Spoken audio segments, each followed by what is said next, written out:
নমস্কার, আপনাদের যে ডিএল খবর ইউটিউব চ্যানেল। আজ বিশেষ সংবাদ।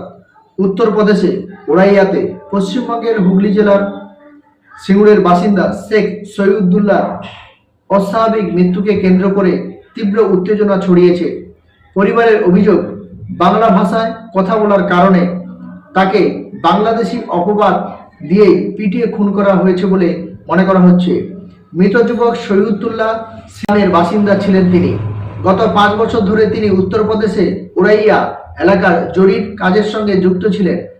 সৈয়দুল্লাহর পরিবারের দাবি, তিনি বাংলা ভাষায় কথা বলতেন বলে স্থানীয় কয়েকজন তাকে বাংলাদেশি বলে সন্দেহ করত এবং প্রায় কটূক্তি করত।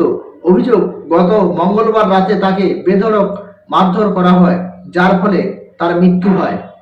বুধবার সকালে সৈয়দুল্লাহর বাড়িতে তার মৃত্যুর খবর পৌঁছালে এলাকায় শোকের ছায়া নেমে আসে। পরিবারের সদস্যরা ইতিমধ্যেই উত্তরপ্রদেশের উদ্দেশ্যে রওনা দিয়েছেন। স্থানীয় পুলিশ এই ঘটনার তদন্ত শুরু করেছে এবং মৃতদেহটি ময়না তদন্তের জন্য পাঠানো হয়েছে বলে সূত্র মারফত জানা যাচ্ছে। এই ঘটনায় পশ্চিমবঙ্গের রাজনৈতিক মহলেও প্রতিক্রিয়ার সৃষ্টি হয়েছে। বিশেষ করে ভিন রাজ্যের বাঙালি শ্রমিকদের নিরাপত্তা নিয়ে ফের প্রশ্ন উঠতে শুরু করেছে এবং যেভাবে বাঙালি শ্রমিকদের উপর অকথ্য অত্যাচার বারংবার হচ্ছে, তা একবার পুলিশ প্রশাসনকে আঙুল দিয়ে দেখিয়ে দেয়। নমস্কার।